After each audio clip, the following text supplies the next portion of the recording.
We live in the loudest generation in history.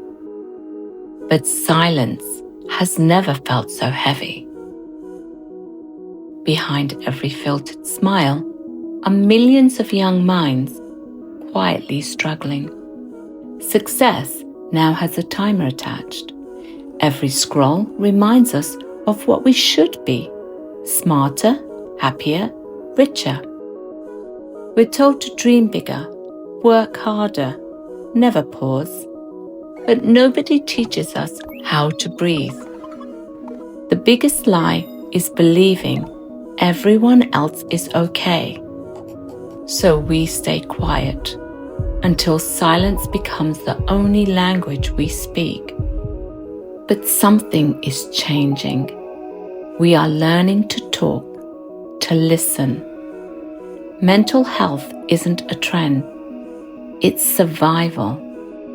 And healing begins with one small conversation. To everyone fighting silent battles, you are not alone. The storm will pass. Keep talking, keep breathing, keep living.